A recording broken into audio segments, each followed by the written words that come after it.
Seguro que gente que nos estará escuchando pues tendrán en su to-dos, en sus cabezas, ¿no? La idea de montar un podcast. Ayúdanos, Paul, a cómo podemos hacer esto, ¿no? ¿Cómo podemos empezar? ¿Qué es lo que necesitamos? Lo primero, entiendo que es el material, ¿no? ¿Cómo puedo empezar? ¿Qué tengo que comprar? ¿Qué necesito? Claro. Lo primero, de hecho, es saber qué quieres hacer, como siempre en esta vida, ¿no? Tener un pensamiento un poco estratégico. Sobre todo lo primero es saber a quién te quieres dirigir, ¿no? Y en el caso de los e-commerce, pues seguramente tenemos muy claro quién es nuestro cliente tipo, ¿no? Entonces, si en base a ese cliente tipo, a partir de ahí construir todo lo demás. Y cuando digo todo lo demás, me refiero qué propuesta les vamos a dar, ¿no? ¿Qué podcast les vamos a ofrecer? ¿Qué contenido les vamos a ofrecer que les pueda interesar a este público objetivo? Porque evidentemente lo que no podemos hacer es hablar solo de nuestro producto y convertir el podcast en un panfleto publicitario, porque entonces no vamos a ninguna parte. Entonces, tener claro a quién nos dirigimos, qué aportación de valor les vamos a dar y en qué formato. Que puede ser una entrevista, que puede ser un podcast de una sola persona, que puede ser un debate, que puede ser lo que sea, ¿no? Un panel, lo que sea. ¿Vale? Y a partir de ahí, entonces sí a empezar a pensar en qué equipo necesitamos. Claro, aquí tenemos una doble opción. Puede ser un podcast que se grabe online, como es el caso que estamos ahora, ¿no? Que lo estamos grabando cada uno desde nuestras casas, o puede ser un podcast que se grabe en estudio. En estudio, la ventaja es que la parte técnica te la quitas de encima en el sentido de que hay un técnico ahí con cámaras, con micros y demás y que se ocupa de todo, ¿no? Si lo haces tú por tu lado, como estamos haciendo aquí, pues evidentemente lo que necesitas como poco es un micrófono. Y aquí hay opciones muy válidas, como puede ser, por ejemplo, el Samsung Q2U, que creo que es el que estás utilizando. Pues creo que sí. En este momento, sí. que es un micrófono que ahora ya es USB-C, si no tengo mal entendido, y con ese micrófono ya tienes una calidad de sonido, estáis escuchando Llorens, que se escucha perfectamente, que está muy bien, y es un micrófono que estamos hablando de 80-90 euros, ¿vale? Entonces yo te diría, este es el micrófono que para empezar está perfecto, tiene un sonido que funciona genial. Luego ya puedes evolucionar más adelante a un Shure, un Rode, lo que quieras, pero de entrada tener un buen micrófono es clave. Y luego, evidentemente, está la parte de vídeo, ¿no? Si entras en la parte de vídeo, y tú lo sabes, Llorens, porque lo hemos estado comentando, pues aquí ya empiezas en, bueno, se complica. Aquí se complica. Me ilumino por aquí, necesito una cámara, necesito unas luces de fondo porque me separen un poco del fondo, bueno, ya se va complicando, ¿no? Pero de entrada, con un ordenador y un micrófono tipo el que tú estás utilizando, el Samsung Q2U, tienes suficiente para empezar a grabar audio con calidad. Ya de cara al contenido, si hacemos un podcast con invitados, como es la mayoría de los podcasts que hacemos en DoFinder, ¿cómo elegirlos? Pues, ¿qué tener en cuenta? Pues creo que vamos un poco a lo mismo que antes te comentaba, ¿no? Teniendo en cuenta la audiencia a la que queremos llegar y el valor que le queremos aportar, es intentar traerles invitados que les puedan contar cosas, ¿no? Cosas que les puedan ser útiles en su día a día, sobre todo. Y aquí yo creo que siempre es interesante a la hora de seleccionar el invitado y a la hora de preparar el invitado para la entrevista, ¿no? Enfocarle o comentarle que lo que queremos es sacar jugo a su experiencia, ¿no? Es decir, de las cosas que tú has hecho, que nos interesan, qué es lo que podemos sacar los otros, ¿no? Para aplicar en nuestro día a día. Es decir, intentar buscar un contenido que sea aplicable y práctico en el día a día de la audiencia que va a escuchar ese contenido, porque es lo que va a hacer que te sigan escuchando, ¿no? Hay que encontrar ese pequeño equilibrio entre que el podcast entretenga y aporte valor, ¿no? Entonces tienes que buscar estas dos cosas, porque sin una de las dos la gente te deja de escuchar. Entonces, sacarle el jugo al invitado de cosas que pueden ser aplicables para la audiencia. Y, por ejemplo, en tu caso, que has hecho y grabado pues muchos podcasts, ¿no? ¿Cómo identificas los temas que realmente puedan ser muy interesantes para tu audiencia? Más allá de las personas que también, ¿no? ¿Cómo identificas esos temas? Claro. Bueno, aquí hay varias cosas, ¿no? Una de ellas es la que decías tú antes, el face-to-face, ¿no? El hablar con la gente en eventos donde te comentan sus inquietudes y aquí puedes detectar un montón de cosas que pueden ser interesantes para trabajar. La otra cosa es intentar hacer un pequeño estudio como de palabras clave, ¿no? ¿Qué es lo que la gente está buscando, ¿no? En Internet, ¿qué es lo que les preocupa? ¿Cuáles son las preguntas? Como si generaras contenido para un blog. Claro, es que al final es un poco lo mismo, ¿no? Es, bueno, ¿qué inquietudes tiene la gente y no están bien resueltas? Pues vamos a intentar nosotros hacer esta aportación de valor en nuestro contenido, ¿no? Y de hecho, si lo haces, lo puedes hacer tanto en el episodio de tu podcast como luego convertir ese episodio de tu podcast en un post para el blog, ¿no? Porque al final tú de tu episodio puedes sacar una transcripción, trabajarla con IA, generar un post, retocarlo y ya tienes un contenido para tu blog también. Entonces, si haces un poco ese ejercicio de buscar cuáles son las cosas que preocupan a tu audiencia, pues a partir de ahí puedes intentar responder con tus contenidos. Claro, ahí entramos, que te preguntaré un poco más adelante en temas de, evidentemente, de promoción, ¿no? Por lo tanto, por lo que dices, un podcast o el contenido de podcast se puede transformar en un elemento para generar inbound. Claro, Total. entiendo que desde, por ejemplo, tu blog, en el caso de hacer lo que acabas de comentar, y también en entornos que generan bastante tráfico como YouTube. Claro, que al final es lo que muchas empresas están haciendo ya, ¿no? Que es poner el podcast como en el origen de todo su contenido en online, ¿no? Porque al final haces un esfuerzo de producción de tu podcast, ¿no? Que es, bueno, buscas un invitado, preparas una entrevista, haces la entrevista, ¿no? Pues produces esto y a partir de aquí, cuando tienes el episodio, de ahí puedes sacar muchas cosas.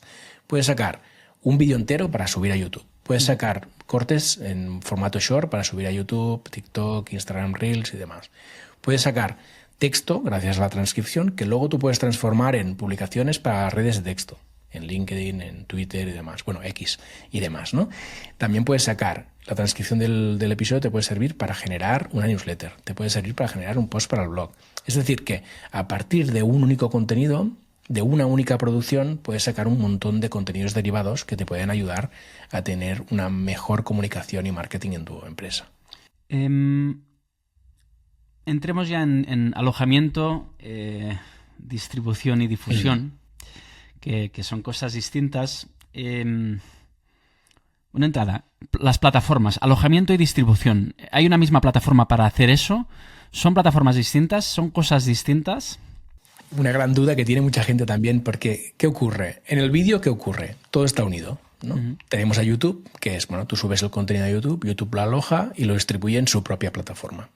El podcast funciona muy diferente, porque el podcast tiene el feed RSS que antes comentábamos, ¿no? Que al final es, tú alojas tu podcast en un hosting y ese hosting genera ese feed RSS que luego las plataformas de reproductores leen, ¿no? Y luego tú puedes escuchar el podcast en Apple Podcast, en Spotify, en iVoox, donde quieras. O sea, por lo tanto, tú, digamos, subes ese contenido en un espacio, que ese espacio automáticamente va comunicando a las distintas plataformas cuando aparece un nuevo artículo. Correcto, porque no hay un único reproductor como es YouTube, sino que hay muchos, ¿no? Entonces, tú subes el episodio en un hosting, el hosting aloja ese contenido y lo distribuye a todos los reproductores.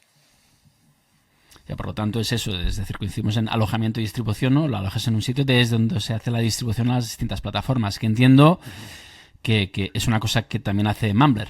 Sí, exactamente. Al final nosotros lo que hacemos es alojar los contenidos y distribuirlos en todas las plataformas. Vale, tengo un podcast, en ese caso en audio. Bien. ¿Dónde me recomendarías publicarlo? Pues mira, lo más recomendable es subirlo a un hosting de audio como es Mumbler y luego distribuirlo en todas partes. ¿Por qué? Porque al final cada uno en este sentido es hijo de su madre, ¿no? Ya sabemos cómo va eso. Y uno te puede escuchar en Spotify, otro te va a escuchar en iVoox, otro te va a escuchar en Apple, otro te va a escuchar en Pocket Cast.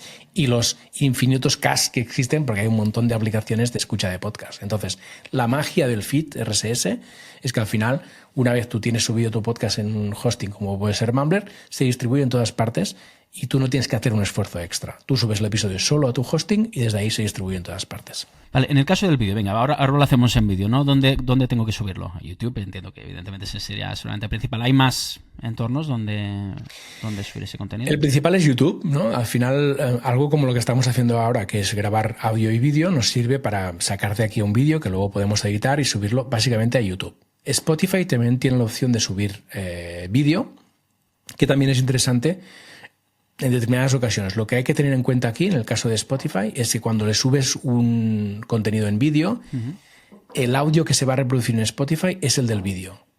No es el audio que tienes en el feed RSS. ¿Por qué digo esto? Porque a veces, por ejemplo, en Mumbler ofrecemos cosas como que en tus audios puedas añadir inserciones de audio, que decimos nosotros, que no dejan de ser pequeñas cuñas publicitarias que tú puedes añadir a tu podcast, cuñas que pueden hablar de productos tuyos propios o que pueden ser de terceros. Claro, esto va en el feed RSS en el audio solo, ¿vale? Si tú luego vas a Spotify y subes el vídeo, el audio que se va a reproducir en Spotify va a ser el del vídeo, no el del feed RSS. Entonces hay algunas salvedades que hay que tener en cuenta, sobre todo a nivel estratégico, en función de lo que quieres hacer en tu empresa. Volvemos al tema de la promoción. Has dicho YouTube, hay cosas a mí que, bueno, hay cosas que me sorprenden, ¿no? Porque, por ejemplo, lo que dices, de un podcast pueden salir muchas piezas que se pueden distribuir en muchos canales y además de forma recurrente en el tiempo, ¿no? es sorprendente, ¿no?, que obtener más visiones de un short, a veces por 3, por 4 de YouTube, que el propio podcast. Sí, porque son consumos diferentes. Es decir, también tenemos que entender que el episodio entero, ¿no?, tiene un tipo de consumo y que el short tiene otro, ¿no? El short es un consumo como cuando estás en el sofá o esperando el autobús en la parada, ¿no?, que al final es contenido corto, que te vayan distrayendo y ya está, mientras estás esperando, ¿qué tal? Y lo otro es, bueno, me pongo a escuchar un episodio, ¿no? El consumo es muy diferente y el mood en el que está la persona que te está escuchando es muy diferente. Pero tenemos que tener en cuenta que, sobre todo el short, nos sirve para llamar la atención, ¿no?, que es un poco su objetivo. Llamamos la atención y luego siempre dirigir desde el short hacia el episodio. Top of the funnel, ¿no? Claro, es un intentar estar más presente y aparecer en la pantalla de alguien de repente, ¿no? Lo cual es más complicado con el podcast entero. A nivel de promoción de la pieza, imagínate, grabamos este podcast, lo cerramos, ¿no? ¿Qué priorizarías a la hora de hacer que sea, pues, lo más visible posible? Claro, aquí nos encontramos con que el audio tiene un descubrimiento bastante malo, ¿vale? Es decir, tú cuando vas a reproductores de podcast, sea el que estés utilizando, y utilizas el buscador, te darás cuenta enseguida que es bastante malo. En general, son bastante malos, ¿vale? Uh-huh. Entonces, el descubrimiento del audio... Que no tienen DoFinder. Porque no tienen DoFinder. Si tuvieran un buscador tipo DoFinder dentro, estaría todo solucionado, claramente. Es así. No, pero es un problema. El problema que solucionasteis vosotros en el e-commerce lo tienen los reproductores de podcast hoy Correcto. En día, ¿no? Al final no está bien filtrado, no te da buenos resultados, no encuentras lo que quieres. Es un poco drama. Lo habéis experimentado si habéis hecho alguna prueba. Teniendo en cuenta este hándicap que nos encontramos en el audio, el vídeo ha sido una oportunidad para los podcasts, ¿no? Porque el vídeo sí tiene mejor alcance. Y sobre todo en YouTube tenemos un buscador que funciona muy bien, ¿vale? Entonces, se trata de intentar aprovechar que estamos grabando un podcast para también grabar vídeo y utilizar ese vídeo para tener más alcance, ya sea en el formato entero del episodio o en shorts, como estábamos comentando ahora, que además se pueden distribuir no solo en YouTube, sino que también podemos distribuir en TikTok, en Reels y demás, ¿no? Sí, además que son elementos de estos vídeos que también puedes integrar en contenidos estáticos de tu web, de blog, para aumentar permanencia, para generar mejor experiencia de usuario. ¿Cómo podemos optimizar? Porque, vale, si en YouTube, pues eso, pues podemos tener mucha visibilidad. ¿Cómo podemos optimizar el contenido, la ficha del vídeo para que tenga el máximo de alcance posible?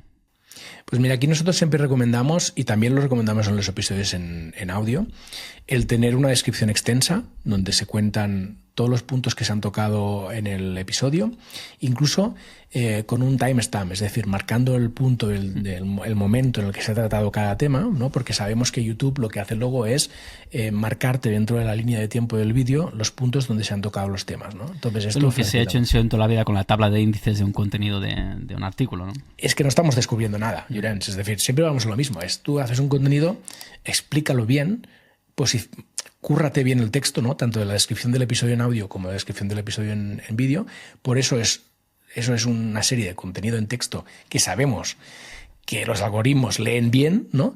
Hazlo bien, ponlo fácil para que el algoritmo de turno identifique muy bien de qué estás hablando en cada momento y a qué puede responder tu contenido.